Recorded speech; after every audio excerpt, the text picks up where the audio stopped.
YouTube. All right, I said this in a comment about a week and a half ago. People have been begging me to do this tier list for a very long time. For months and months and months. Ever since I did my first tier list. Tristan, when are you going to do a Relic tier list? When are you going to do a Relic tier list?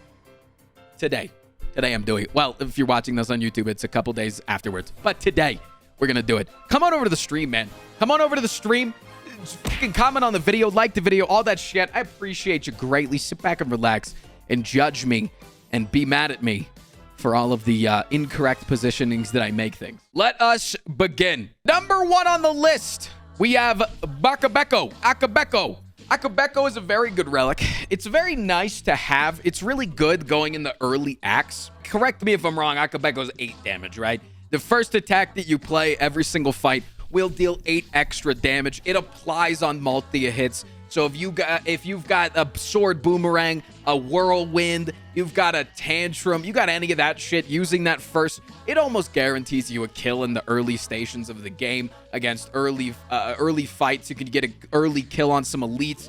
It's a fantastic relic. We like the relic. Obviously, it doesn't do super well if you're not running a lot of multi-attacks. If you're playing someone like the Silent or the Defect, it doesn't benefit from it easily. I wouldn't say I have Akabeko, therefore I'm going to take a card that works super well with Akabeko, right? I'm not going to be playing the Silent and then be like, wow, now I'm going to take a Riddle with holes.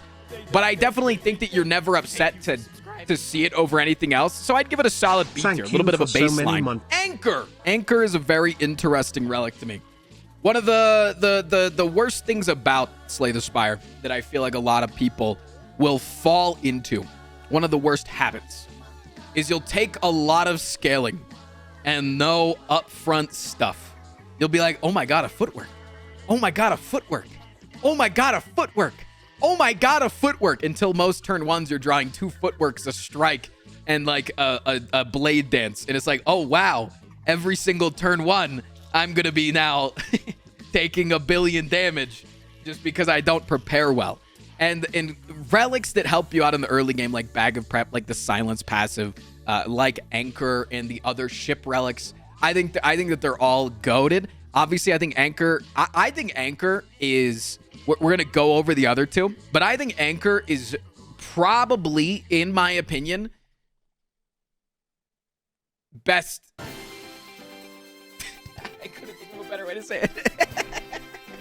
I think you could have turn 1 and start your scaling, and then by the time you get to turn 3, when you have another ship relic, right?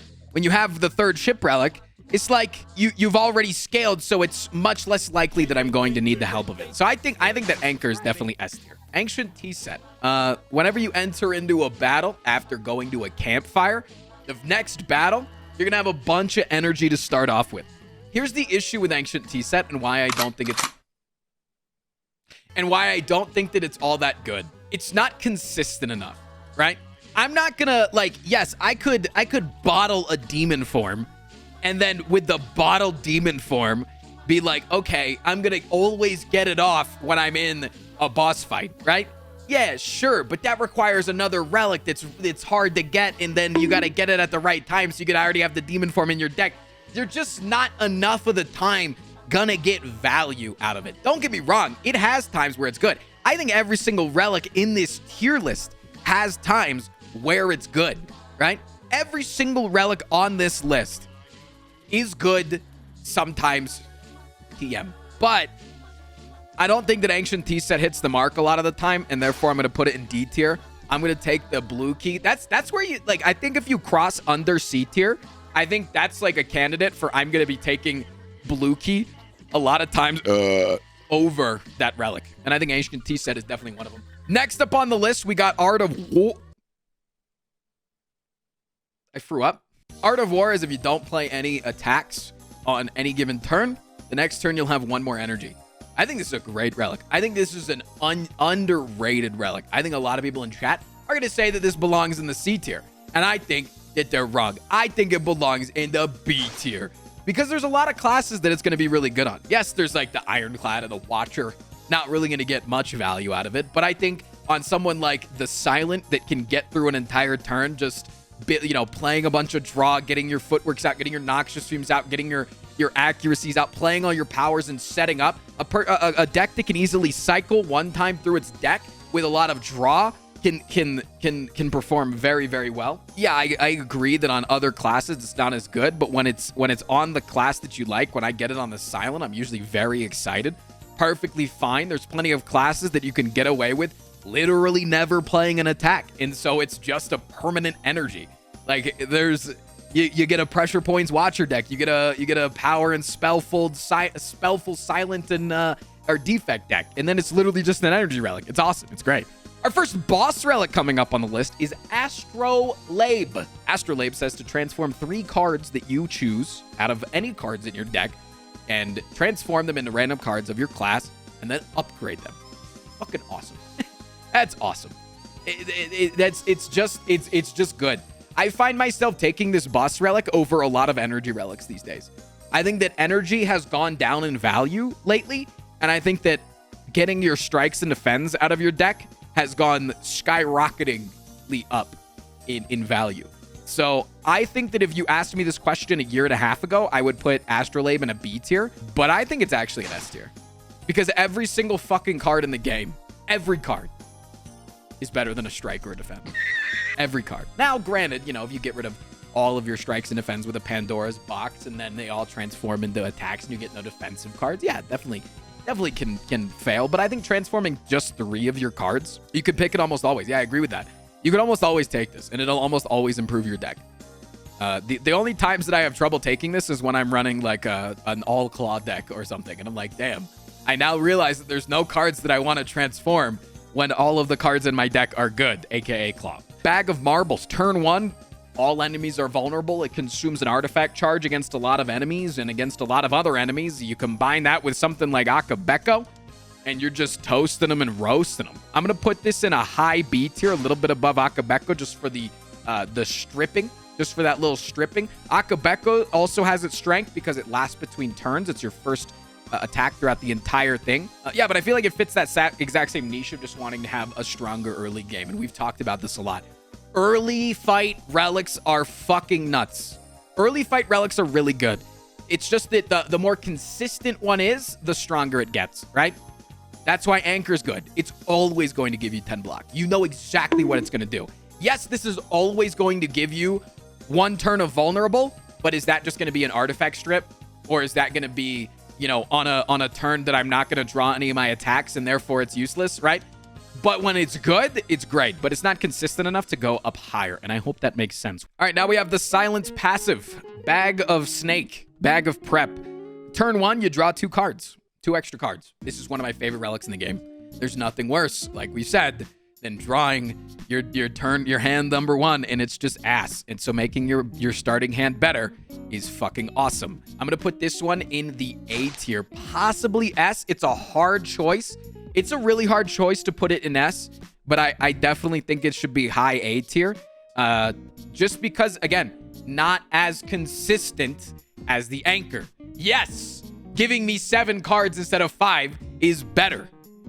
But if I get it early in Act 1, drawing 7 cards worth of strikes and defense is really, on average, just as good as drawing 5 cards worth of strikes and defense. But yeah, so again, the consistency is the only reason that I'm not putting Bag of Prep up there. Again, I think it's fucking fantastic. Bird-Faced Urn. Anytime you play a power, gain 2 HP. This shit is S tier. This shit is awesome. I think that this is Omega Pug. I think that Bird-Faced Urn is a top tier relic for sure. It is what it is. I don't think I need to do much explaining about Bird-Faced Urn. The fact that you can go from having no healing to I have 3 footworks in my deck, and the fact that I am getting immediate value out of playing cards that help me scale throughout the fight to make sure I don't take more damage.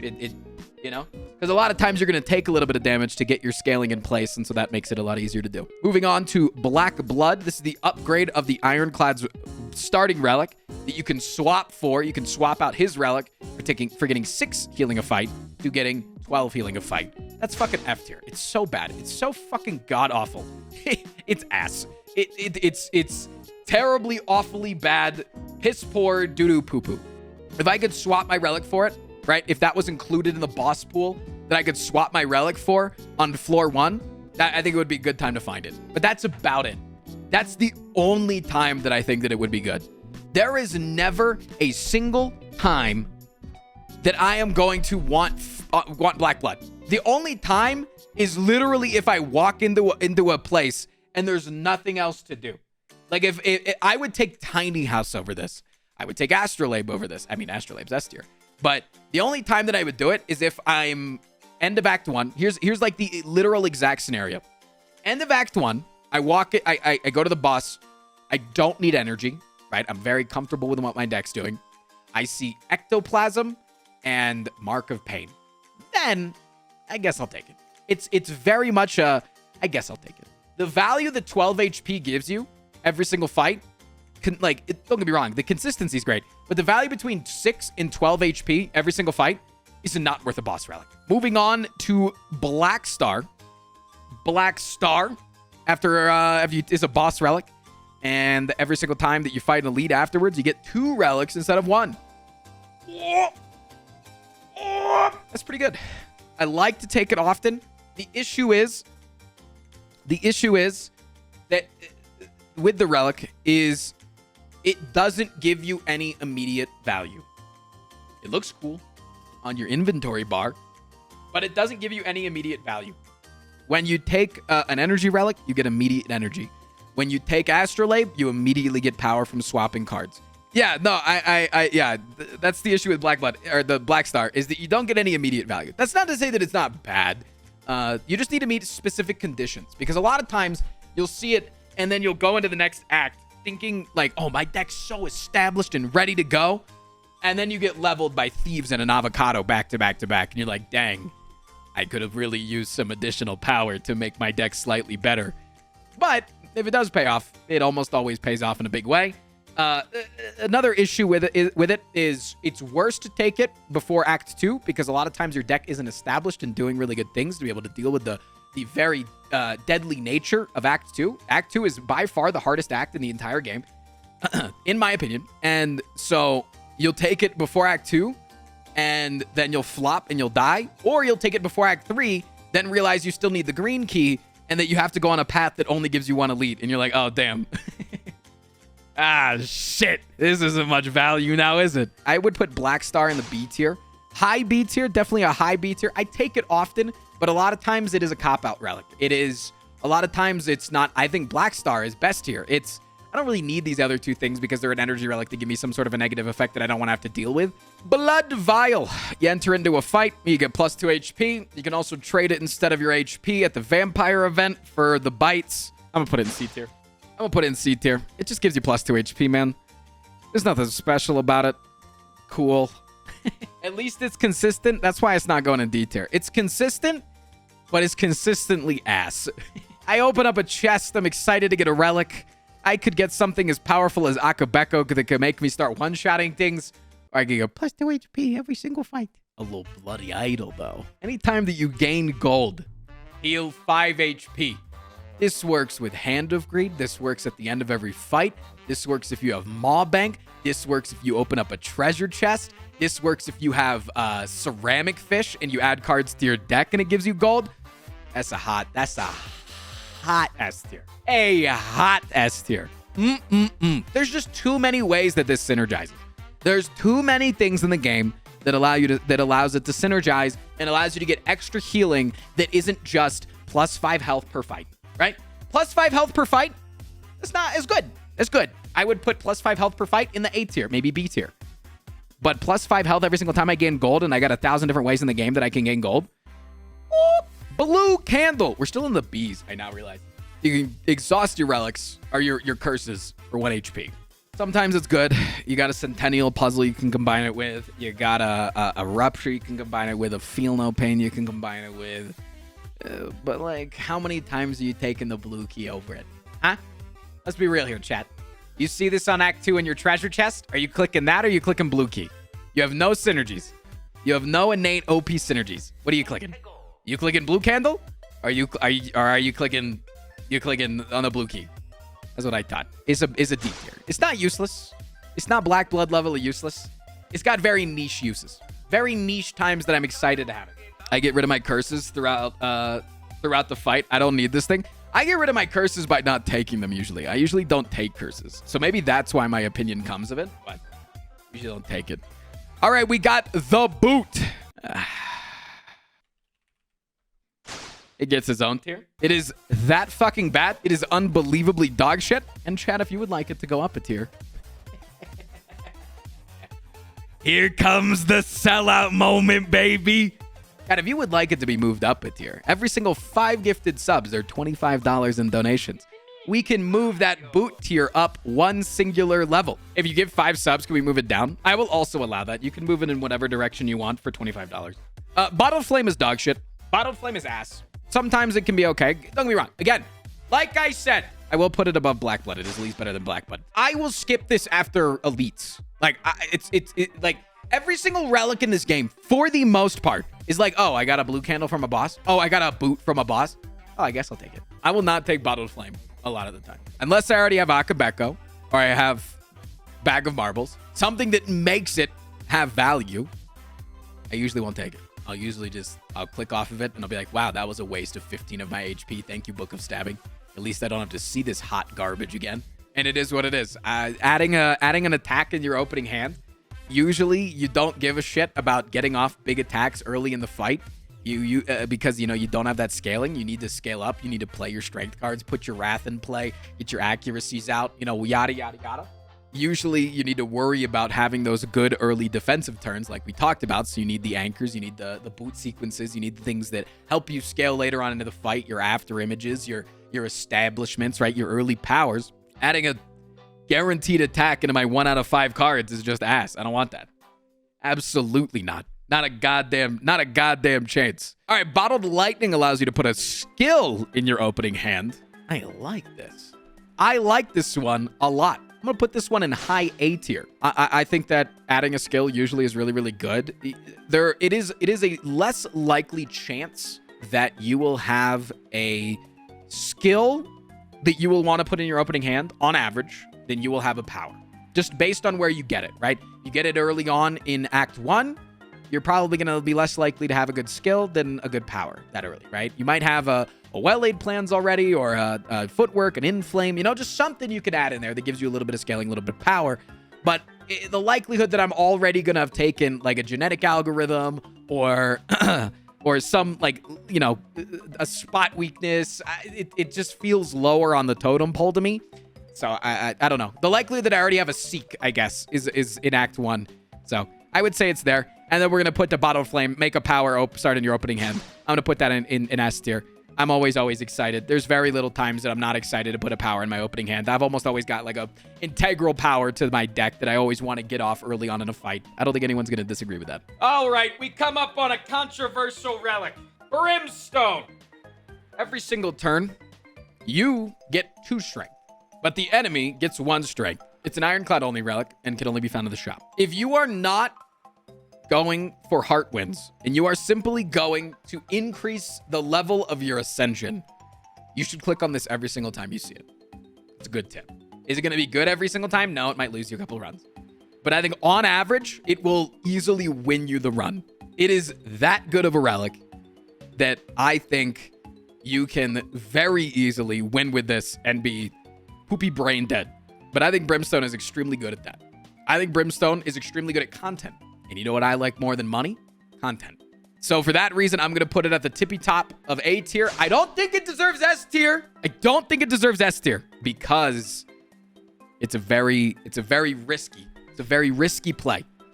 But oftentimes the risk is rewarded. Bronze Scales. Chad, did you know that Bronze Scales is really good against the heart? Bronze Scales, anytime you take damage, or anytime a dude attacks you, doesn't have to actually take damage, but anytime you get attacked, they take 3 damage in return. That's pretty good. Bronze Scales is pretty good. It's not that good, but it's pretty good. What rhymes with pretty? Pretty. I think it's a B tier relic. I'm happy to see it. It's good for certain fights, right? You get against birds, it's a free win. You get against Stabby Book, it's not a free win because Stabby Book's busted, but it helps. It just is what it is. It's good. It's good. Burning Blood. At the end of every fight, it's the Ironclad starting relic. At the end of every fight, you gain 6 HP back. I put Black Blood down in F tier, but that's because it's a boss relic. This you get for free. every single run. I'm gonna put it in S tier. It falls off extremely heavily. Extremely heavily.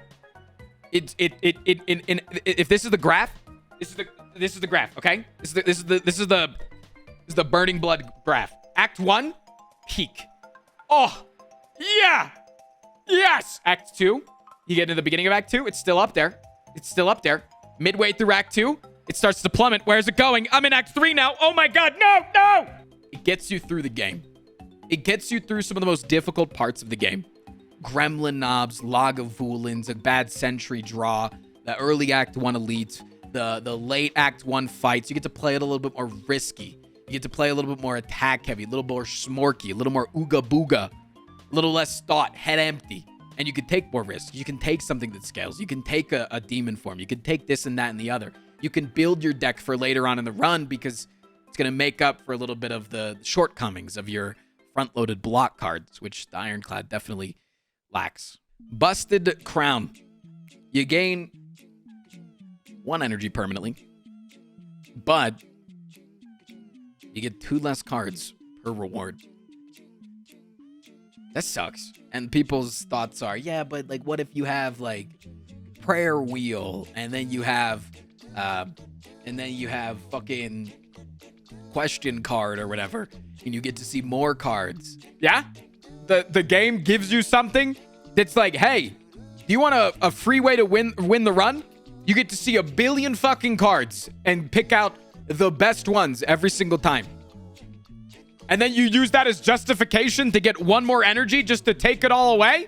And then it's maybe okay at the best? Like, it's worse than it was at the beginning? You're seeing less shit? That's awful.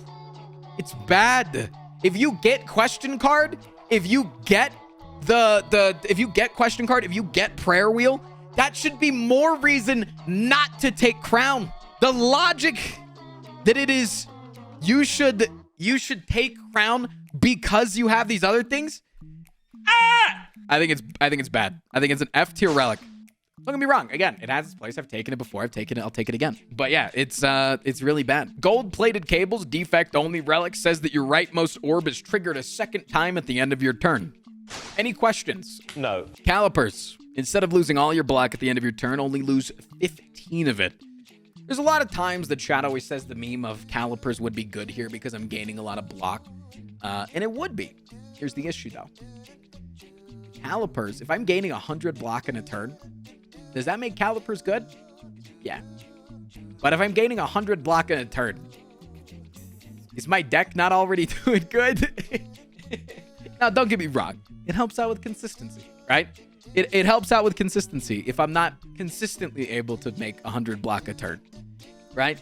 And it helps out when you have a couple of times, you know, you have like Runic Pyramid with an entrench and a headbutt to be able to stack a bunch of block in one turn and then escalate and escalate. It's got its place. But all in all, I personally, I'm going to put calipers in a B tier relic. Because how many times do you get calipers early on in your run and you're like, okay, the fuck am I going to do with that? What the fuck? What is it going to do? It's going to sit there? And like, I saved 1 block this turn. Dude, I got 1 free block next turn because I played 4 defends. Not that good. All right, I'm going to put this down here. Again, chat, if you want this, my real thoughts on Bing Bong, on the calling bell to get 3 relics. I do like the change that they did to it, where it's always 1 rare, 1 uncommon, and 1 common, because you know more of what you're getting. But it also makes it harder. It makes it less valuable. Dude, sometimes I'm like, dude, you want to know what make this deck take off? Is if I got X relic. That would be sick. And then it comes up that I could get Calling Bell, and someone in chat's like, dude, why didn't you take Calling Bell? That was 3 chances to get the relic you wanted. Not knowing, they don't know that you get it 1 rare, 1 uncommon, and 1 common relic guaranteed. So it's the same as me just getting a random relic for a curse in terms of the value. Moving on to Captain's Wheel. This is turn 3, gain 18 block. Yeah. Please. Free 18 block? I'm almost always going to make it to turn 3 of every fight. Yeah, that's awesome. I do like 18 block every single turn 3 of every single fight from here until forever. Cauldron. Cauldron is a shop-only relic that brews 5 potions, and you get to pick from them. Pre-Ascension that removes a potion slot, I would say that this relic is probably like a B tier relic, maybe even an A tier relic. But the fact that you can only have 2 potions on Ascension 20, and oftentimes I'm already holding on to at least 1 potion for a specific fight. Cauldron is just kind of like, oh shit, I took the normality event last act and I'm in act 4 and just need to spend my money on something. So I would put this at a very low D tier. I don't think it's absolutely useless, but I don't find myself buying it a lot. I think that's the issue, is that it's bought and it's not given to you. Centennial Puzzle. First time you take damage every fight, draw 3 cards. I think that's high A tier kind of quality, man. I love 3 cards. You want to know what's better than 3 cards? 8 cards, because that's how many fucking cards I have in my hand. It's less consistent than a bag of prep, but also more consistent because it's controlled, right? I have some sort of a control over it. I can activate it now, or I can activate it later when I have more room in my hand, right? I can play it on turn 1 of the heart fight by taking a bunch of damage because I don't have anchor. I think it's great. Ceramic Fish. Anytime that you add a card to your deck, gain some gold. No thanks. It synergizes with Bloody Idol. But I feel like oftentimes I see new players to the game. When I take Ceramic Fish, they're like, dude, you haven't been adding more cards to your deck. You could be getting gold. And I'm like, yeah. And then I could lose because I got too many fucking cards in my deck, man. It is offensive to see it in a shop. You get it in an Act 3 chest. It's offensive. Yeah, it's ass. It's not completely useless. It'll get you some stuff over the course of a run. But yeah, I'm never buying it.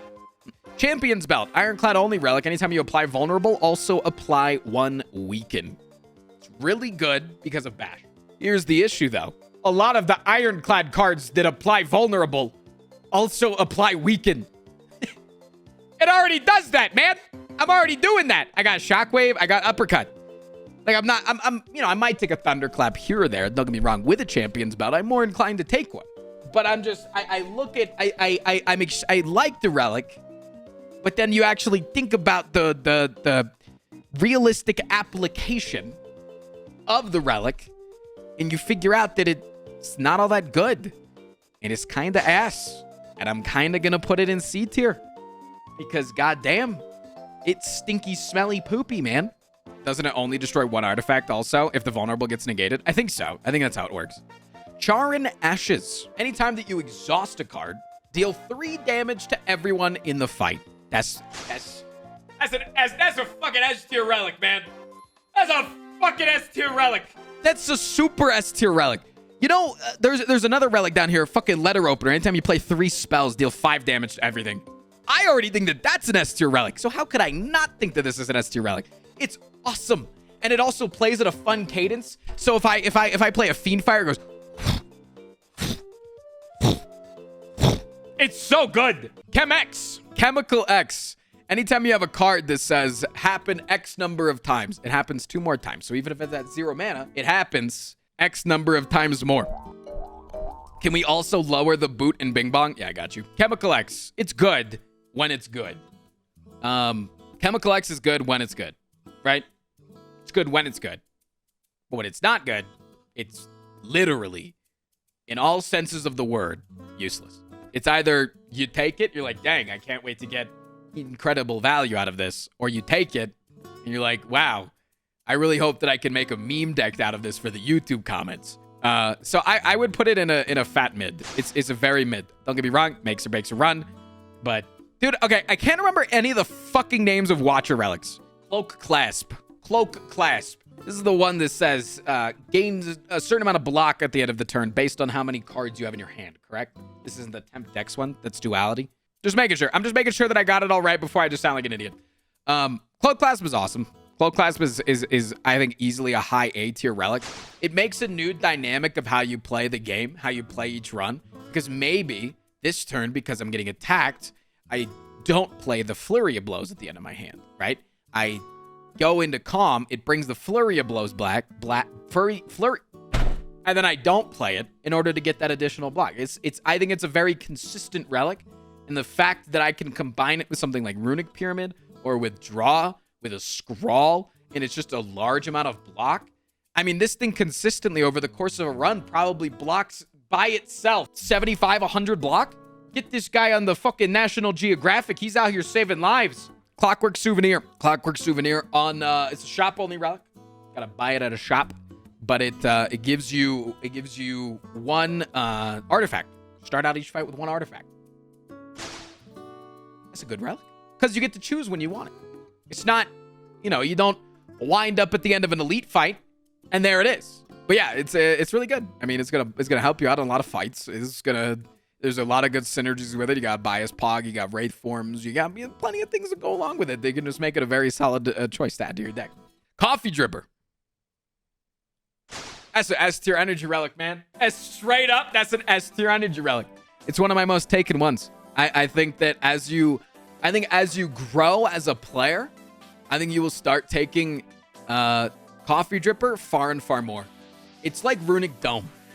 The more that you play the game, the more that you will start taking things that seem really, really, really bad. Right? When you started playing the game, did you not think that Runic Dome was like literally the hardest thing in the entire game? Like, that is, stay the fuck away. I'm never gonna take it. And now later on in the game, you're like, okay, I could probably fuck with it. My deck's doing well. I just need a little bit of energy. I can probably fuck with just like consistently blocking every turn if I don't know what the guy's doing. Cracked Orb. This is the defect starting relic that allows you to start with one channeled lightning. I'm gonna put it right next to Burning Blood. I'm actually gonna put it slightly above Burning Blood. As for starting relics go, this fucking carries you through Act 1. This shit fucking carries you, man. You're killing everything. Dual cast? I get 1 mana, 16 damage right from the get? Huh? I think it's pogged up.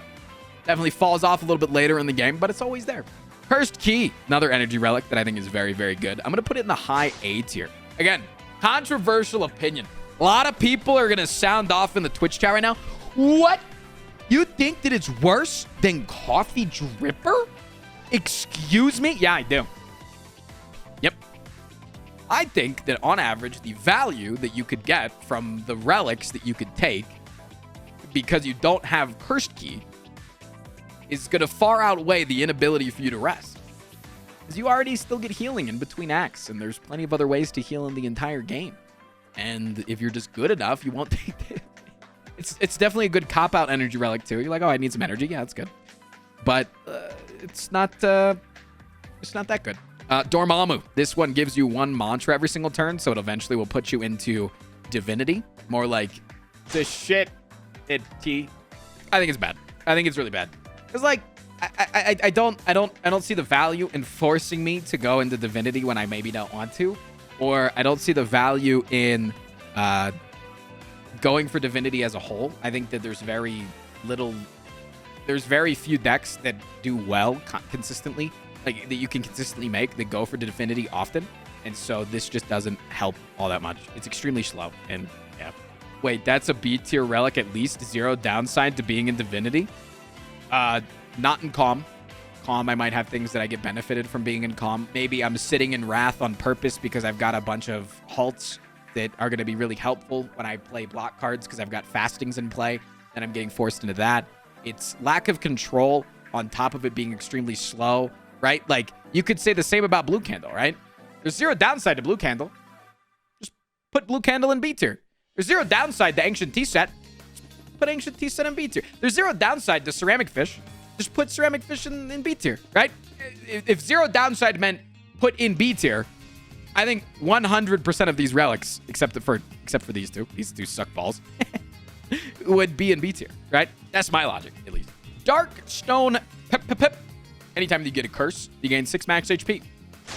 Is a D tier relic. Again, we're taking blue keys over it. If I'm taking blue keys over your relic, you're going below the seed line. I would put this in F tier. I wouldn't put it in F tier. I think 6 max HP is great. It's just that I'm not really happy to have it. I would honestly put it at like the top of D tier. Data Disc, 1 focus, S tier. Any question? All right, Dead Branch. I think Dead Branch is the most C tier relic in the entire game. Possibly bottom of C tier. I don't know if that needs much explanation. Probably does. Either it wins you the run or it kills your run. It doesn't do anything in between. Dead Branch is overrated because of corruption. I don't think it's overrated. I think people just get too excited about it because they see some bullshit deck that just wins itself. Dolly's Mirror. It's a shop-only relic that allows you to duplicate any card in your deck. I'm gonna put that in the middle of A tier. I like seeing it. I oftentimes use it. You get an extra offering, extra apparition, an extra feed, an extra hand of greed, an extra thing that makes me go in wrath, an extra mental fortress, an extra key power, an extra this, that, and the other. It doesn't matter. It's fucking awesome. It's amazing. It's super good. Dreamcatcher. Anytime you rest, you get to choose a card. I think that's one of the most C-tier relics as well. It gives you a card reward anytime you rest. It does increase your chances of seeing more rare cards, but it also requires me to rest. And I don't like to rest. I'm a greedy little bitch, and I like to flex my abilities in the game by thinking that I can upgrade and then dying to the champ. That is my prowess in this game. Duvu Doll. I think anything that gives you a guaranteed strength in A20 belongs in an A tier. That just is what it is. Because of the fact that in A20 you have a guaranteed curse, so it's literally just at the very least a Vajra that gives you +1 strength. I'm going to take +1 strength for the rest of the run. That's an A-tier relic. I'm always excited to see it. The possibility to add more to it, cool if something happens, if I might get some more value out of it. But if it literally sits at +1 strength, I'm perfectly happy. Ectoplasm. It's an energy relic that takes away all of your ability to gain gold for the rest of the run. You know what? I'm putting that behind Busted Crown. I thought about it for a second. I thought about it for half a second. It's too much fucking value gone. There's way too much value. I used to take this all the time. Back in the day, I used to take Ectoplasm all the time. It used to be like curse key for me. Emotion Chip. If you take damage, it activates all of your orb slots at the beginning of your turn. Dude, defect relics are just broken. There's literally like one defect only relic that isn't that good. And we're coming up on it soon. But like, the defects it's got so much shit. Birdcage, Empty Cage, whatever the fuck it's called, is a boss relic that tells you to remove 2 cards. I take it when I don't have anything else to do. I take it when I see Ectoplasm and Busted Crown. It's a cop-out relic that I'm not unhappy to have because I get to get rid of 2 strikes or a strike and a defend or a curse, something. But I'm never like, dude, you want to know what I really want to see at the end of this act? Empty Cage. That's what we really fucking need, baby. Let's go. Hey, Incridian. Incridian is one of the 3 books that you can get from the reading event that I can never play because I can't read. You take a bunch of damage, and then you get one of 3 random books. You get either Necronomicon, Incridian, or Nilri's Codex. Incridian is S tier. What is one of the most valuable fucking things in the game? Scaling early on in a fight is good, right? But we talked about earlier that you can't just add an establishment to your opening hand because then you might not have the power to be able to block early on in the fights. The consistency is off. I'm only going to draw 4 cards that turn. But what does Incridian do? Incridian adds it to your opening hand. It's not take out a card of your opening hand. It's add a 6th fucking card onto your opening hand. It's awesome. And it's free. It's pogged. Pogged up. We got Eternal Feather next. For every 5 card in your deck, heal 3 when you enter into a rest site. You don't actually have to rest. You just click on the icon on the map and bada bing, bada boom, you're an S tier. That's a fucking pogged up, man. Pogged up. We want to talk about why. Look, I'm going to put you right next to your counterpart. Why is Coffee Drip so good? It's because things like Eternal Feather exist. Yeah, and you can make it heal for more if you have more cards in your deck. You know, it obviously heals for less if you got less, but at the very least, you're getting some sort of value out of your campfires, and that's always good to do. I don't know what the fuck this is called. This is one of the masks that you can get. It's one of the positive masks that you can get. It's one of the positive masks you can get. I don't remember what it's called. It's called Face of the Cleric. Yeah. Either way, anytime you complete a fight, you get 1 max HP. I'm going to put that in high A. Slow scaling, but you always get in Act 1. It's, I would say it's the 2nd best mask. Scaling your max HP slowly is good throughout the entire course of the run, but it can make events later on in the later portions of the game deal more damage to you, which can suck. But overall, it usually is good value. Fossilized Helix negates the first time you take damage every fight. It's S tier. Any questions? Frozen Core. This is the only defect relic that I think isn't pogged up. It's the one that you swap your starting relic for, and it says that if you have an empty frozen or an empty orb slot at the end of your turn, add 1 frost orb. So it's 2 block a turn that piles onto itself if you have no other orbs. It can be good in some situations, but a lot of times it's lackluster, especially because you have to take it as a boss relic. I'm going to put it in the high D tier. Sometimes I take it. Very rarely I take it. Usually I want some more power over taking it, but sometimes I'll find some value out of it. But yeah, I think it's down there. I don't think it's F tier. because I definitely think it has its use cases. I think with an inserter deck, with a Larry low. I think with a Larry low, Frozen Egg, it makes all your powers upgraded. Yep, it's good. It's very good. Frozen Eye. It's a shop-only relic that allows you to see the order of your draw pile. If that's not an S-tier relic, I don't know what is. Like, that's an insurmountable amount of knowledge, right? So you want to talk about what increases your chances of winning? Frozen Eye. Yeah, it makes your brain hurt. Yeah, it makes you have to play slow. But being able to see the order of your deck, extremely good. Fusion Hammer. Gain 1 energy, but you can no longer upgrade at campfires. I think that Fusion Hammer is a hyper low C tier. Hyper low, because I'll usually take Birdcage over it. I think it's a hyper low C tier. I think it's ass. I think it is genuine, actual ass. Yeah, if I have like a billion upgraded stuff and I also need energy. That's the thing. It's like I already have to have a billion upgraded things, maybe like a Toxic Egg, Frozen Egg, and then also maybe I need like, you know, I need energy versus anything else. With Apo? No, I want to upgrade things with Apo. You take Dripper more? Far more. Dripper is so much better. Dude, if you have Apotheosis, do you not still want to upgrade your powers, chat? Or what, are you going to hold off on playing them for you to reshuffle your entire deck? Gambling Chip, I think, is probably the strongest relic in the entire game of all of the ones that we've gone over so far. You want to talk about having consistent early games and consistent turn ones? If I have this, I like, yeah, Bagger Prep makes it better, but I don't need this. Like, or this just makes this better, right? But like, you could plan. You can be like, oh, this fight, I'm not getting attacked. Therefore, I can get rid of all my block cards. This fight, I am getting attacked. I can get rid of all my attack cards. This fight, I'm literally twiddling with my fucking thumbs up my butt. So let me just, you know, just get rid of all of it and look for my powers. Like, it's super fucking good, man. Ginger says that you can no longer be weakened. It's a good relic. I'd put that at like a top of B tier, man. There's plenty of classes that don't give a fuck about it. You got spell heavy, you're the watcher, you don't care. You're the defect, you don't care most of the time. A lot of times you don't care, but it's a good relic. Giria is C tier, maybe D tier. I'm about to make a lot of people upset.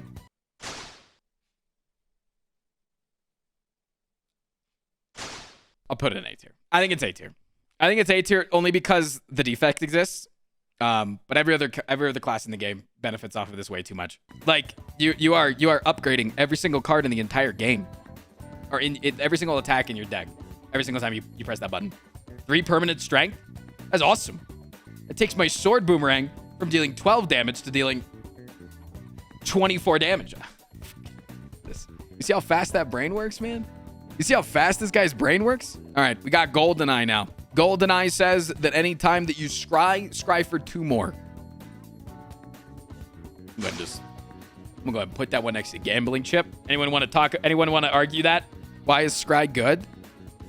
Because of how it's choosing draw, right? I get to see what I'm going to draw next, but then I get to choose whether I want to draw next. It's literally Gambling Chip, but later in the fight. Golden Idol, anytime you gain a little bit of gold, gain a little bit more.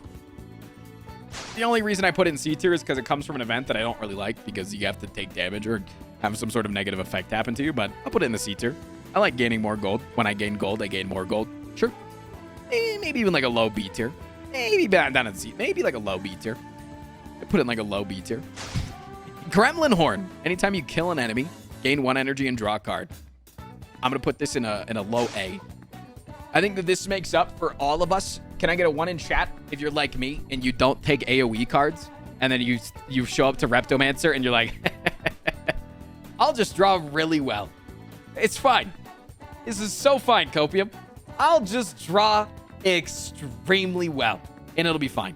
Gremlin Horn helps you with that. It makes it so you can fuck up a little bit and maybe not be punished. I'm going to put a hand drill down in the Bing Bong tier. Any questions? Actually, you know what? It is better than Bing Bong. Just slightly. It's better than the boot.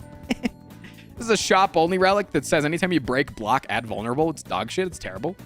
You have to spend money on it, and then it's only good in specific fights. So, yeah, no. I've never once bought this item in the entire game, but I still think it's worse than Bing Bong and boot because people have given money. So, Happy Flower. Every couple of turns, you gain an energy. That's some good-ass shit. And I think Happy Flower would be happy to hear that he got to the top of A tier. I think he's very happy. This is the Watcher relic. that replaces the Watcher's replaces the starting relic of the Watcher, that instead of giving you 1 miracle on turn 1, it gives you 3. I think that shit's pretty good. I take it quite often. I think it's definitely like a mid A tier kind of relic. The Watcher's already kind of busted. Having 1 miracle is already kind of busted. Having 3 miracles starting off already kind of is actually really busted. It's quite fucking busted. I'm not gonna lie. All right, Horn Cleat. I don't know where it should go in S tier, but it should definitely go in S tier. I'll put all 3 of them right next to each other. I think that the ship relics are just some of the best you can get. Easily some of the best that you can get. The Kite. Hovering Kite says that anytime that you discard a card, the first time you discard a card, every single turn, you gain an energy. That's pretty good because it has no downside other than the fact that it's not useful every single turn, but it's no innate negative. So I would definitely probably also put it in a C tier for it being very specific, but I would put it above these 2 because I would rather have it. Sometimes, maybe. If I could put it on top of Birdcage, I would. Ice Cream. Any thoughts on my ice cream pick? Here, I'll put it over here. I put it over there. Incense Burner. Every 6 turns, you get an invulnerable. There's just too much manipulation you can do with it for it not to be S tier as well. Is ice cream ever bad? Too much energy, kill things too fast, can't play with your food. Yeah, that sounds pretty bad to me. All right, let's do 3 S tier relics in a row. Every single time you play 10 cards, draw a card. Inserter. Every couple of turns, you're gonna gain an orb slot. I don't think it's always going to be useful, but I think it's when you can build a deck around it, it's one of the most powerful effects that you can get. So I think it's going to be at the top of A tier. Again, there's some times that you don't want it, right? You're working on evoking orbs. That's how you're blocking, is by making a bunch of frost orbs over and over again that are evoking each other, right? So it's not always that you want it, but when you want it, it is the most powerful thing that you can get. Ice cream is above all else. I think the gambling chip is the most powerful relic in the entire game. Through looking at what's down here, I think easily. I think Goldeneye could be thought, but it's only on 1 character. So, Juzu Bracelet. I know that some content creators don't like Juzu Bracelet because they like finding fights in normal rooms, but I like the control. I think the control of Juzu Bracelet, making it so you don't get any fights and question marks, is just good. Just to know, it's literally just to know that I'm not gonna get it. Is nice. So that I can make the choice, right? Of do I want to fight or do I want a random room? Not do I want to fight or do I want the chance of a fight, you know? So I'd put this in a B tier. It's not OP. It's not nasty. It definitely helps out speedrunners. It helped me out in a couple of tight situations when I'm like bleeding out and I got 2 question mark floors before a campfire and I'm just coming from an elite. So it does help. But yeah, it's okay. Kunai's S tier. Any questions? Anytime you play 3 attacks in a turn, you gain a dexterity. There's so many good relics in this game. You can tell that the game is very much good-sided. The Lantern, start of every turn, or the start of every fight, you gain 1 energy on turn 1. It's very consistent. You can play around it. You can add more draw to your deck, so you can more consistently draw on turn 1, so you can more consistently play better things. Yeah, I think Kunai's our Lantern's very, very good. Waffle, shop-only relic. Heals you to max HP and then gives you a little bit more max HP. We like that. I would put it in C tier because it's, it's good, not great. But I'm going to put it in B tier because I like waffles. Letter opener. It's another S tier relic. It just is what it is. You want free damage sometimes? Yes, I would. Yes, I would. And I think that it's one of the best. Like, I think on the right deck, I think on the Silent, I think on the Watcher, I think on characters that can farm a lot of energy, that has a lot of spell played. I think that this can make it so you don't need to take your next AoE card that you find. I think this can serve as your AoE. I do. Because you don't need AoE that kills something outright. I don't need Shockwave Immolate in order to deal with the slavers.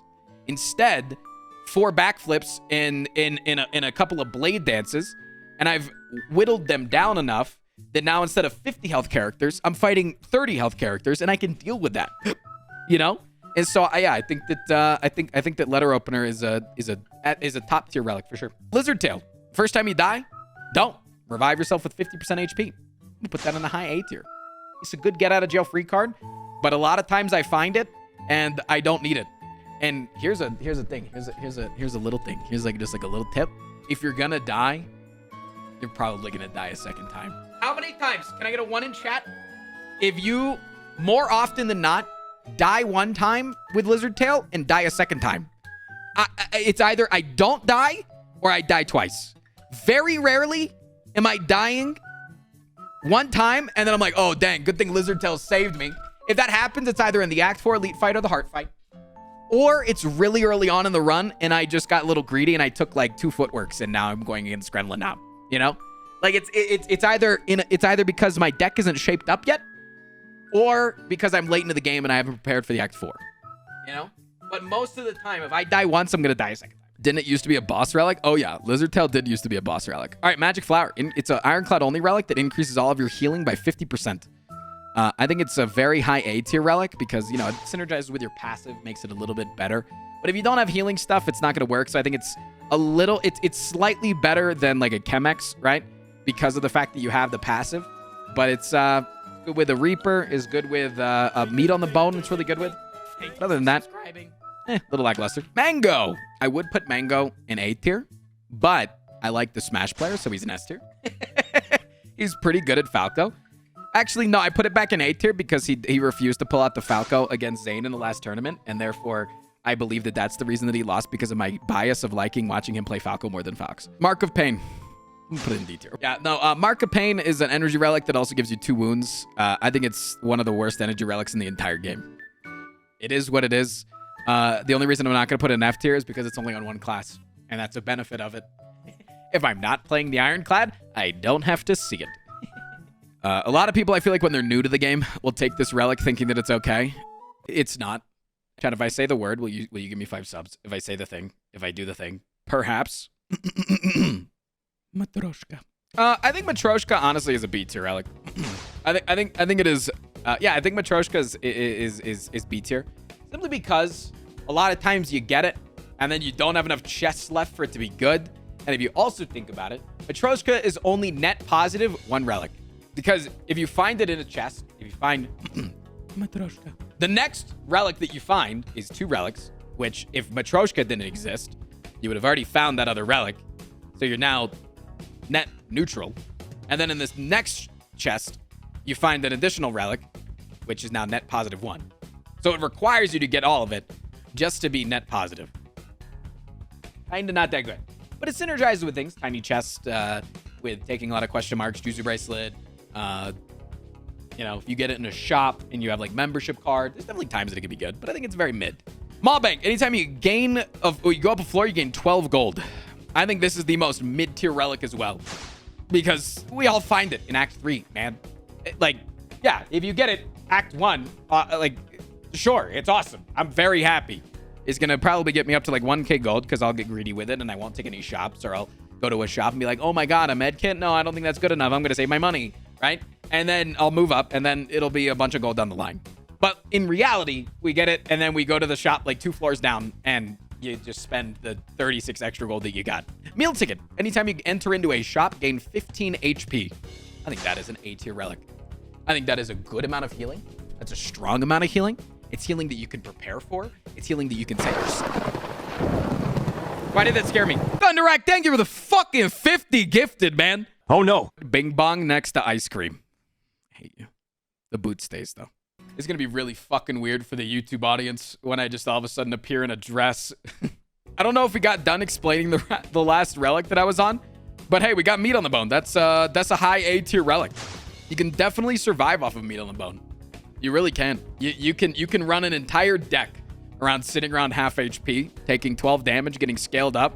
It's pretty fucking easy, man, to just survive an entire run off of taking that much damage. It can happen. It's a good relic. I'm always excited to see it. The only issue is that sometimes it's useless because your deck's just too good and you don't need it. Next up, Medkit. Medkit allows you to play status cards, namely wounds. That's one of the biggest ones. I love me a Medkit, but sometimes it's like, okay, right? Like sometimes it's either Medkit's like star of the show, like this is what I need because I need my deck to continuously go infinite. I'm gonna put it at a high A tier. I don't think I can justify putting it in S tier because it's shop only. I need it a lot of times and it doesn't fucking show up. Or I find it and I'm like, I don't really want to afford it right now. And then later on I figure out I need it. Like it's just not that good. But this is the thing that when you shuffle your deck, you get to scry. This thing is good. But the issue that I have with it, why the fuck do I scry after I draw the cards, man? Imagine if I got to scry before I drew the cards after my deck shuffled. What the fuck is that? Why? It genuinely baffles my mind that it's coded that way. And so for that reason, I'm going to put this in a mid B tier. It's great. It's strong, but I'm malding. I'm pissed. Membership card is S tier. I'll put it in A tier. Only because there's sometimes late in the game where it's not that useful, right? But like, if you find it early, man, it's good shit. Makes all the stuff in the shop cost less. Mercury Hourglass. Beginning of your turn, deal 3 damage to every single enemy in the game. I think it's a C tier relic. I think it's a mid. I think it's is good. It's not great. It's a mid. It's a mid relic. It's not gonna help me win. It's not gonna help me lose. It's not gonna do a whole lot. It's just cool. I think all of the eggs deserve to be in S tier. It's just about the order of them in S tier. I definitely think that this egg is not the best of the best, but I mean, you know, it's still up there. Mummified hand.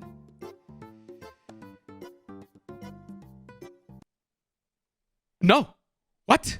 I hit back. Oh my god. I accidentally hit back, but it saved it. Oh my god, it saved it. Oh my god. Oh god, I was gonna make a meme and I was gonna put Mummified Hand really low in order to bait people malding. I was gonna like give a long-winded explanation and like try to justify why I don't think Mummified Hand is all that good. Oh my god. Oh my god, the game immediately it tried to punish me immediately, dude. I think that Mutagenic Strength, it gives you 3 strength on turn 1. I think we put this right next to what do you call it? Right next to blah blah blah blah blah blah blah blah blah blah. Where's the bag of marbles? I don't think I have eyes. Oh.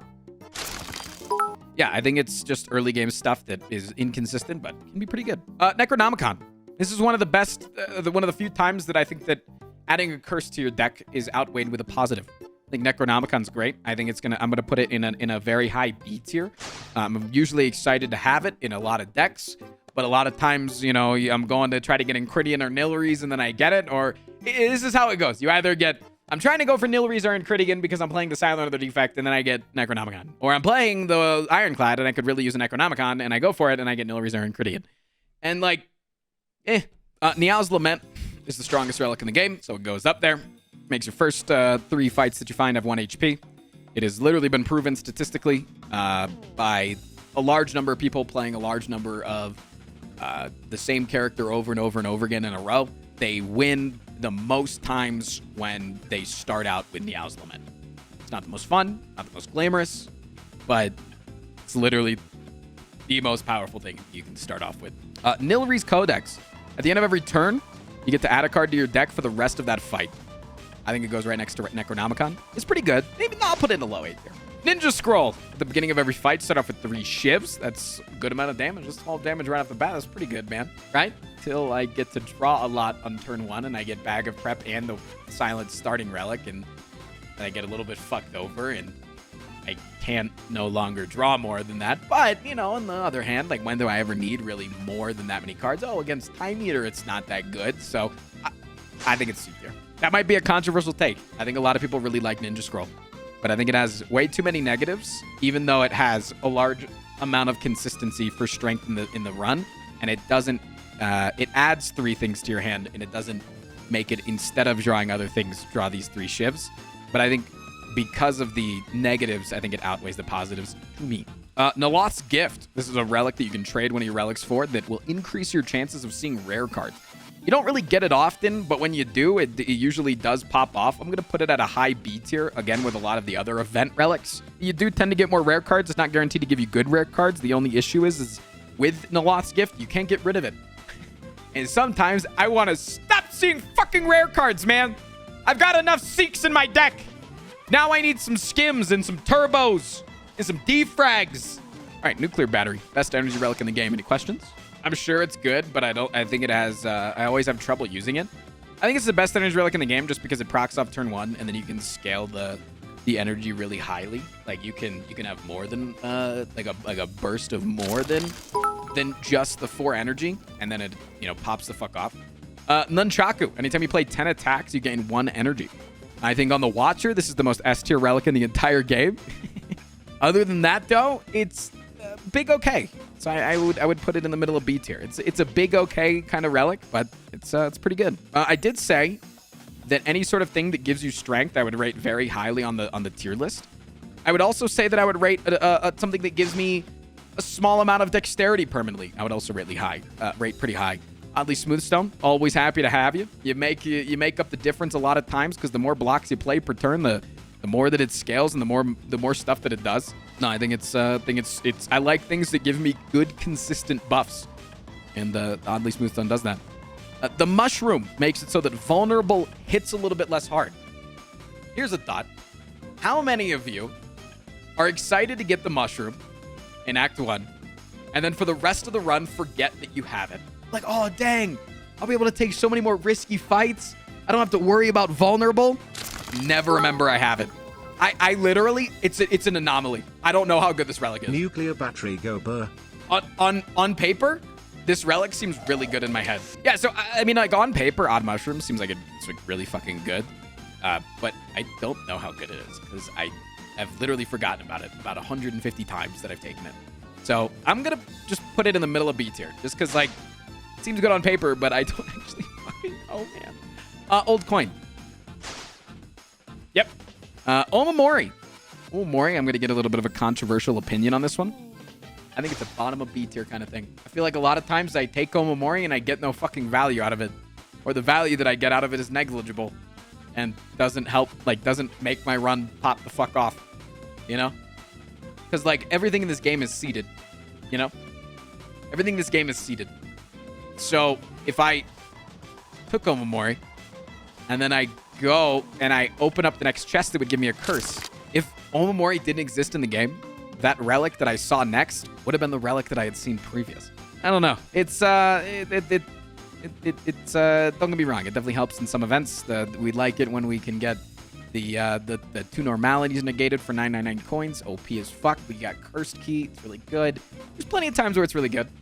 But I feel like it just doesn't get value a lot of times. Orange Pellets. Anytime you play a power, an attack, and a spell in the same turn, removes all your debuffs. That shit's nasty. It's gross. It's very strong. It's definitely an S tier. I don't want to know what the orange pellets are. They look kind of just like beans. Imagine you just, in the middle of a fight, someone stabs you right in the chest. You're like, ugh. Little Altoids. Yeah, like a Sensu bean. Yeah. Orichalcum. You don't play any block during your turn. You gain 6 block at the end of your turn. I think that's consistently strong. Really good early. Can be great late if you're on the defect and you got Frosty Orbs. I like it. Ornamental Fan. Play 3 attacks in 1 turn, and you gain 4 block. I think that is the tippity top of an A tier relic. Every single class can get away with using this at some point. Now, it's probably the least useful on something like the defect, but the Silent has shivs. The Watcher exists. And I think the Ironclad can get away with it sometimes as well. So, yeah, I think it's a very, very, very good relic. Orrery. This used to be a boss relic, and now it's a shop relic. As a boss relic, I'd probably put it down here. But as a shop relic, I'm clicking on that thing every single fucking time that I see it, man. I might take 1 card from it, but just the thought of the value. What could be in it? It could be anything. It could be an Echo Form. It could be a Claw. It's so good, man. I very much like that it's a shop relic now. I think that's one of the best changes to the game. Pandora's Box is tippity top of S tier. It is, hands down, without a doubt, statistically, factually, intellectually, knowledgeably speaking, the best start that you could ever have in the entire game. If you press the random button on the Boss Relic swap, if you press Boss Relic swap at the start of your run, and it swaps into a Pandora's Box, that is hands down the strongest start that you will ever have. And it literally is. The starting cards suck ass. There's a reason why they suck ass. 1, relics in this game are really fucking good. And 2, pick a couple more Pandora's Boxes. You might, the amount of times that I do this, you can go, I upload the runs to YouTube. I Pandora's Box. And I'm like, huh? And everyone in chat is like, F, ha, pet the believers, ha, ha, ha, ha, ha. And then it just turns out that it works and functions really well. and that because every single card in the game is just better than strikes and defends. It happens a lot. Panties. Whenever you enter a boss fight, heal 25. It's strong. That's a strong B. Sometimes I don't need it. Sometimes I want it. Sometimes I rely on it. I like it in a B tier. Paper Crane makes weakening more. That's one of the strongest relics in the entire fucking game. We're just going to throw it in the middle of S tier. Hell yeah. Hell yeah. Hell yeah. It is silent only. That's the only downside. But all right, Paper Frog, Ironclad only. Makes vulnerable do more. Not as interesting. Bottom of A tier. Not as good. I like the defensive stats a lot more than I like the offensive stats. Because when I use a leg sweep, I immediately get the value out of it, right? I immediately get the value out of the weakening. When I use a bash, I then have to do something else, right? I use bash and it extra vulnerables, but I don't get value out of that until I do something else. So that's the issue. Peace Pipe. Peace Pipe is a relic that's growing on me right now. I used to every single time that I saw it, I'd do one of the things that people do in like the Binding of Isaac when they walk into a devil deal and they see that it's just 2 black hearts and one of those little demon guys floating around. They go, I used to do that. But I think it's actually a lot better now because I've grown to like infinites. I've grown to like having better decks and having better consistency. I've started to value that more. So I think Peace Pipe I'm going to put in the middle of A tier. Get to remove a card at a campfire? Fuck yeah. Absolutely. I think it's very similar to Giria. I think people are underestimate the value that it has. I'll put it right next to each other so they can... Wait, hold on. If I put it like this... Andrew, can you turn it a little bit so it looks like Giria's smoking one? Okay, anyway. All right, I think with the fruit relics, I think you got to put each one just 1 tier lower because they're just like a little bit worse. Pen Nib! S tier relic. Anyone got any questions? You can set it up. You can set it up for next fight. You can do a lot of things to make your life easier. Strong. Philo Stone. Gain 1 energy. The enemies gain 1 strength. If you're not going for the heart fight, it's pretty good. If you got some defensive stuff, it's pretty good. If you don't got some defensive stuff, stay away from it. If you are going for the hard fight, maybe don't take it. I would put it at a mid-A tier, right around the, I'd put all 3 of these guys right next to each other. I think that they're pretty good, but again, Philo Stone can be kind of risky when you're going for heart, so careful. Pocket Fitch, I think is one of the most strongest relics in the entire fucking game. God damn. Holy shitballs. If you play less than 4 cards a turn, 3 or less, you get +3 draw next turn. It allows you to have a shittier deck overall and draw more cards per turn, and so you get to only play the good card. It just increases the consistency of every single turn. Potion Belt. That's a high A tier for me. I like having more potions. Oftentimes, though, I feel like when I find Potion Belt, it's hard for me to fill it up for a long period of time. So that's why I'm only going to put in A tier, just because it's hard for me to get them all filled up and then keep them there and then save them. I feel like 3 potions is a lot. Is a good amount, and I can keep that many potions, but keeping 4 potions around and consistently juggling that is, yeah, it's not as good. Prayer Wheel. Anytime that you take a normal fight, it gives you an extra card reward. That's an S tier relic. Yeah, more cards. This is a way that you can win runs, okay? Having win cons isn't necessarily what does my deck do, right? Having win cons can be what does my entire run do in order to get me to that good deck, in order to get me to that good run. And something like a question card or a prayer wheel or a potion belt or an old coin or, a Niao's Lament, something like that that has nothing to do with you being in combat can get you there, right? A golden idol, the fucking the waffle, the winged boots, right? They can get you there. And I think in terms of doing that, prayer wheel is just Preserved Insect. All elites start with 25% less HP. I get more relics because of it. I find it early. They're all tiny and cute. Take more relics. Or take more elites. Take more elites. The Watcher's starting relic. I think a lot of the starting relics just go in S tier, so I think I'm just going to move this one up into S tier as well, because it's the Watcher starting relic, and the Watcher's fucking broken. So, question card. I think that it's slightly worse than Prayer Wheel, but still really good. So I'm going to put it I'm going to put it right here so they can have a conversation with each other, because they're good friends. They show up to work often, They gotta make nice and make acquaintances. Red Mask. Start each fight with 1 weaken. I think this is slightly worse. In terms of quality. Yeah, getting it. It sucks to get it. It sucks. You either got to fight the dudes or you got to trade all your gold. but I think it's slightly worse than a bag of marbles and an Akabeko. Because in the early fight, having a little bit of weakening, it can help, but usually dudes aren't hitting you for that hard early.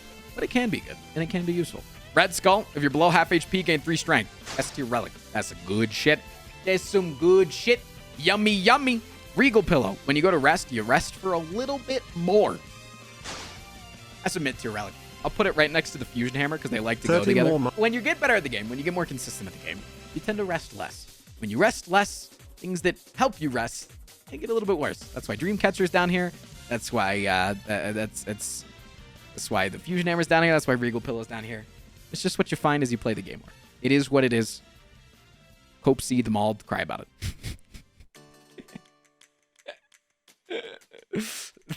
All right, Ring of the Serpent. This is the upgraded silent relic that makes it so you swap your relic, and then you get to draw 6 cards every single turn instead of 7 cards on turn 1. I think it's a C tier relic. I would rather draw 7 on turn 1 most of the time than draw 6 cards every single turn. I know what you're saying, Tristan. But 6 cards every single turn throughout the course of a fight is technically a lot more value. Okay, listen. If I was going to draw 7 cards on turn 1, and now I only draw 6 cards, not only is my turn 1 worse, but let's just look at it in terms of value. I draw 6 cards on turn 1. I draw 6 cards on turn 2. That is draw neutral of what I was going to get. That is draw neutral. Turn 2. And then on turn 3, I draw 1 more card than I would have fucking drawn. Huh? That's a boss relic? You're trying to justify to me that that's one of the best boss relics? No. Wrong. All right, where's Bag of Prep? Just put it right next to it. They're literally the same thing. Runic Capacitor. There's so many S-tier relics, man. Imagine that things in this game are good. Could you fucking imagine that for just 1 second? Runic Capacitor gives you just start every single fight with 3 extra orb slots. Huh? Yeah. Huh? Yeah. Huh? Yeah. It provides you an unbelievable amount of value. Like, yeah, there's definitely some runs that you don't want it because you like to evoke your thing. But for free, getting extra orb slots is nasty. Runic usually. Capacitor can't be S tier. Runic Cube. Anytime you take damage, draw a card. I always want to make this relic work, but I feel like I see it so infrequently that I just never get the chance to make it work. I think it's a low C tier, just because a lot of relics are better than it, and I feel like that's why I don't play with it often. Is because other relics are just better. Runic Dome. Gain 1 energy, but you can no longer see what the enemies are going to do. I think that's a high A tier relic. What? Please, Dan? I think it's better than Curse Key. I think it is. I think that as you get better at the game, you will get more comfortable taking this, especially when you play on A20. A20 is so much more telegraphed. Yeah, I think as you get better at the game, as you get more in tune with the game, especially on A20, you will start taking Runic Dome more, and you'll start valuing it more because you know what enemies are going to do. You know on average what they're going to do. You know that Avocado always starts out with a 21 damage hit. You know that the Chosen One always starts out by debuffing, and then he either goes into a weak attack or he goes into I just something else. turned 22. 22. You know that Donu Deka, you know exactly how much they're going to attack for every single turn. You know that when you kill the Awaken one, he's going to come out with this much attack, this much damage. You know how it plays out. The only reason that I don't take this more is because I have you. And I like to make content that you can follow. And I know that a lot of you aren't up to par at this game yet, and that's perfectly fine. I hope you get better. I hope you learn something off of me. But I know that it makes it a lot easier for you to follow things if I don't take this. So I don't take it as often as I probably would if I was playing offline. Runic Pyramid, I think, is also the strongest relic in the game. I know I've said that about 100 times now, but I also think that Runic Pyramid is also the strongest relic in the game. Yeah, I think being able to retain all your cards is pretty butt nasty. Sacred Bark doubles all your potions value. That's a C tier relic. Any questions?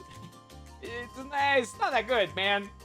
It's just not that good. Don't get me wrong. You can win runs off of it, but it's like the value that you get from taking an energy relic or taking a Runic Pyramid. I'm very rarely, like, even when I have a White Beast statue, it's still not even that good, man. Yeah, Self-Forming Clyde is definitely an S tier relic. Is definitely an S tier relic. Shovel we will be putting here, just adding reasons for people to give me money. I actually don't find much value in the shovel. I really don't. I think that the game has a healthy balance between finding relics and finding cards. And making your cards better and making your deck better. And digging at campfires feels like you're tipping that balance, because you need to have a healthy balance between the amount of relics you have and the amount of good cards that you have. And so, yes, it's great. And it's a good meme. And there's times that it's great. You got Apotheosis. You got other things going on. But it's very situational. And where I would actually put it is probably in like a high D tier. But for the memes, I must put it in the meme tier. All right, Shuriken. This is going to be a controversial opinion that's going to make some people in chat a little bit... What? I think that it is better than kunai. I think scaling your strength throughout a fight is just far more valuable. But after playing a lot of silent runs and after playing a lot of watcher runs, those are the two key classes that you use this often, and it pops off. 1, 2, 11. Sure. And this is many times. Those are the two main classes with Shivs and with the Watcher being the Watcher. That you'll use the kunai and shuriken relics. You'll use the kunai and shuriken relics, and they'll quote unquote pop off. And in my experience, shuriken provides a lot more value than the kunai. It's not to say they're both not fucking cracked. They're literally both sitting in S tier.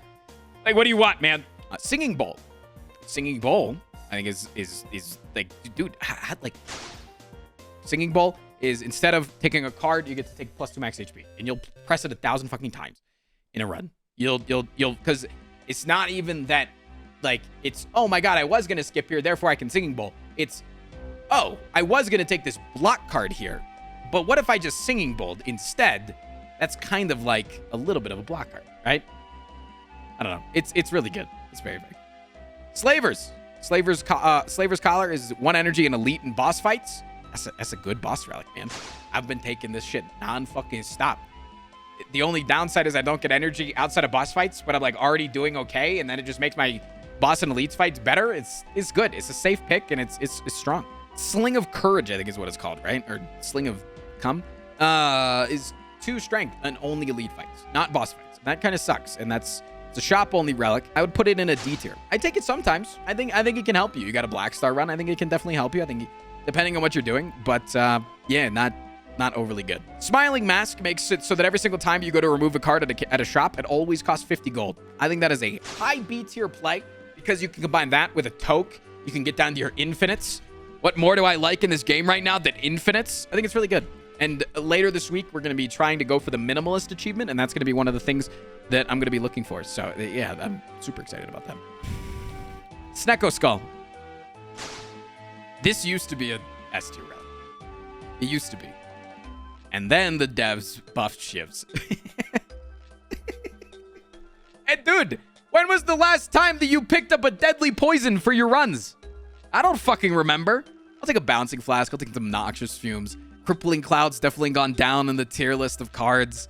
Like, I don't run strong and like copious amount of poison runs anymore. I don't see myself valuing a Snecko Skull all that much anymore. I don't know what it is. The changes to the game, the shift in the meta. Imagine having a shift in a meta of a single player game. I don't know. It's not as good anymore, in my opinion. Snecko Eye. I also think, here's a hot take coming from the man that simps for Snecko Eye. I think the Snecko Eye's fallen off. You fell off plus ratio. Yeah, energy cards got buffed, so it's easier to acquire energy. And energy cards tend to be less valuable with Snecko. I think that infinites got easier. I think that on some classes like the Watcher, or not on the Watcher, I mean, the Watcher just doesn't want Snecko ever, because she just wants to go infinite every single run. I think on some classes like the Silent, some lower value cards like Shivs got better, so it makes those worse as well. And the Ironclad just sucks, so... Yeah, I still think it's a fucking awesome relic. I'll put it like slightly above these. I think it's definitely in line. I'd love to take Snecko. I think it makes for super fun runs. But yeah, it's just it's not what it used to be, man. Sozu. 81 energy, but no more potions. It's a D tier relic. Don't take this shit. Don't get baited into taking Sozu. Stop. If there's 3 things that you can take away from this tier list, potions are extremely valuable the higher you go, in my opinion. I'm telling you right now. Stop taking it. We were talking about the strongest faces of the masks that exist in the game. This is hands down the strongest face, in my opinion. This one is every time you enter a question mark rune, you get 50 gold. That is the strongest. That is nasty. Gross. This shit is fucking bueno. Omega bueno. That's gross, man. That's a disgusting amount of stuff. Next up is Strange Spoon. If you're going to exhaust a card, it might not. But it's only when you play it. So Ethereal still goes away. But sometimes when you exhaust a card, it won't. I think it's a solid C tier relic. It's either really, really good for your deck. It's very much like Dead Bridge. It's either really good for your deck, or if you take it, it would run your deck into the fucking ground, i.e. shivs. Sometimes you want your cards to exhaust. Shiv cards, you got rainbows. Sometimes you want to get rid of your cards. Spoon plus Dead Branch, though? That sounds awful. Not knowing what's going to happen sucks wiener. All right. Pear went in B tier. Strawberry goes in C tier. Strike Dummy. That's a Strike Dummy, I think, is one of the top B tier relics that you can have. You get it early, it just carries you through Act 2. Carries you super hard. I love me one of these. Sundial goes in S tiers because I like infinites. I don't care what you say. Fuck off. Symbiotic Virus. Symbiotic Virus, I think, is very, very good. I'm gonna also put this in a top B tier. I think it wins you elite fights early on. I think it wins you Act 2 elite fights. I don't think it's very good going forward, like Act 3, Act 4.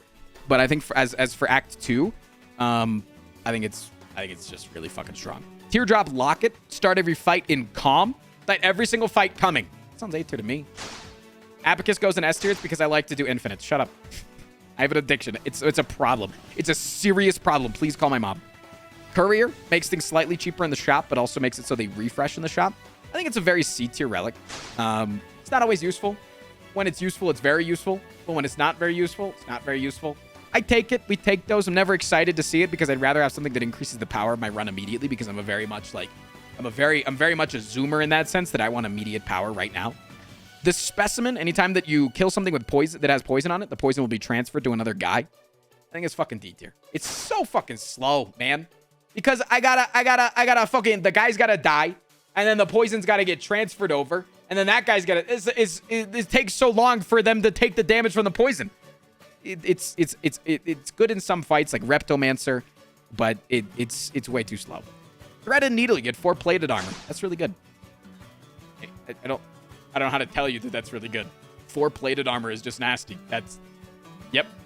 Tingsha. Anytime you discard a card, deal 3 damage randomly to an enemy in the fight. One of the most annoying relics, so it goes at the bottom of B tier. It's very loud. But yeah, it's good. You got a calculated gamble. It's a good little burst damage. Can definitely help you out in some AoE fights as well. Little RNG burst. Yeah. Budget Char and Ashes, kind of. Tiny Chest. This is a controversial one. A lot of people don't like Tiny Chest. Every single 4 question marks that you go to, you get a relic. And a lot of people don't like it for good reason. They don't like it because they like the value that question marks can add on certain acts, right? If I want to go to an all question marks on Act 2 so that I can find apparitions, I don't want Tiny Chest getting in the way of that. If I'm going on Act 3 to try to get the normalities, I don't want Tiny Chest getting in the way of that. I, however, really like Tiny Chest. I'm going to put it at the top of B tier. I really like Tiny Chest because we've talked about it 100 fucking times. I like consistency. I like knowing what's going to happen and being able to play around what's going to happen. And I view Tiny Chest similar to how I view Prayer Wheel and the question card, where when you get it, it gives you a method to win, right? My method to win when I get Prayer Wheel is having a bunch more fucking options of cards. My way to win with Tiny Chest or Black Star or something like that is to get a butt ton of relics. So taking question marks then gets increased in value. Tiny House. I'm going to put Tiny House at the top of D tier because I would take it over all of these other relics. But it's still ass. We can all agree that it's still ass. Toolbox. Toolbox is growing on me. Toolbox is a shop-only relic again that starts out each fight with a random colorless card. It adds a card to your hand. Adds a card. That's good. We've learned that that's good. I think it's a B tier relic. We've learned that that's pretty good to add the card to your hand. Tori goes in S tier. Any questions? Tough Bandages goes in S tier. Any questions? Toxic Egg is the best egg in the entire game. Any questions? Toy Ornithopter goes in S tier. Any questions? Tungsten Rod is going to go in S tier. Any questions? Turnip is going to go in the tippy top of A tier. Any questions? All right, I'll go back and explain some of them. I'll go back and talk about it. Tori, it's a great damage mitigator. It saves you a billion fucking health throughout your runs. Tough Bandages as well. It increases the power of some of your block cards. The discard helps out. Even if you're not running discard, just having just a little bit of extra block here and there. And it's usually you don't, like, I would say I very rarely have gotten Tough Bandages so late into a run that I can't pivot my deck just a little bit, just to add a little bit more discard to help out with some block and stuff. Toy Ornithopter's fucking cracked. Nasty. Gross. Tungsten Rod. Fucking cracked. We'll put these two next to each other because you always want them together. And No Frail is good, but a lot of times you have things like Tori, Tungsten Rod, Tough Bandages, things boom, boom, boom, boom, boom. You got all the other million things in the game that give you alternative forms of block that by the time you get to the end game, Turnip isn't as valuable. But it can be good. Can be. Twisted Funnel. It's a shop-only relic that starts... It's a silent-only, shop-only relic that will start out each combat giving 4 poison to every single enemy. Will kill artifacts and things like that. I think it's good. I think it's very good. I think adding 4 poison, I mean... 4 plus 3 is 7, plus 2 is 9, plus 1 is 10. It's 10 damage to every single person in the fight, every single fight. And yeah, it just breaks artifacts sometimes. But most fights will go to turn 4. It's 10 damage every single fight to every single character. That's awesome. That goes in the A tier. Buy it a lot. Unceasing Top, it doesn't get used often. When it's good, it's fucking phenomenal. But when it's not good, you forget that you have it, you empty out your hand, you accidentally draw a card, and you have 0 mana, and it's like your best card in the deck, and then it goes to your discard pile. We put it in the D tier. Vajra. Where's my Duvu Doll? There it is. I'm going to put it right behind Duvu Doll, because obviously Duvu Doll could scale a little bit more. Choker. I don't use Choker often, because I play fast, and I play like a moron, and I play for content. But I think if you're playing this game very seriously, and you're going for the highest win rate possible, I think you're going to take Choker quite often. I would put this in like a mid-B tier boss relic. I think it's really, really good. And I think that you can get away with it in more situations than you think. You have 4 energy, you can play 6 cards. If on average a card costs 1 mana, it's pretty easy not to get choked. Don't get me wrong, there's plenty of classes that can, right? The Watcher, never take it. The Silent, sometimes never take it if you're running shivs. But yeah. Violet Lotus. This is the boss relic on the Watcher that makes it so when you exit calm, you get an extra energy. That's fucking cracked. It's gross. It's nasty. Just throw it in there. War Paint. You take it and it upgrades 2 random skills in your deck. We'll put it in C tier. I'm excited to see it. Warped Tongs. That's S tier relic. Just fucking gross. Upgrading a card every single turn for the combat. Yes. Whetstone. I put slightly above this because again, I value. I put it slightly behind. I put it slightly above. I put it slightly behind. I don't know. They're both in the same category. They do the exact same fucking thing. White Beast Statue, we're going to put in a low A tier. It's good. It's not great because sometimes you get stuck on potions. You're like, this is a really good focus potion, and then I got a fairy in the bottom. And then you just ended up seeing potions every single fight, and it's just useless, and it doesn't provide you much value. But if you're needing a little bit of power every single fight, you can definitely use it every single fight, and then gain a lot of power out of it. That's great. Winged Boots, I think, is amazing, having the ability to do whatever the fuck you want. We put it A tier. I don't think it's an S tier relic just because it's only 3 times, and you got to, like, plan a route around it, and then you can... It only gets value out of 1 act, and, whatever. It's definitely very good if you're very strong and can go and take a lot of elites. It sucks when you're not very strong and you have to go rest twice in a row, but it can definitely get you out of some sticky situations. Wristblade, my honest thoughts are that it is a C tier relic. But I'll put it in the meme tier just in case chat wants to throw some money right here at the end. Duality says that every single time that you play an attack, you'll gain a temporary dexterity for that turn. It's really good if you have pellets. If not, I would say that it's probably a upper B tier relic. Again, it's Watcher only, but it's pretty good. But it's amazing with pellets. If you have pellets, it's fucking cracked OP and you just win the run. But if you don't have pellets, then it's just a good relic. That's it. We did it. That's the relic tier list. Happy birthday, everybody. We did it. We put in every single relic in the entire game into the list. Can you do it all over again? I wasn't paying attention.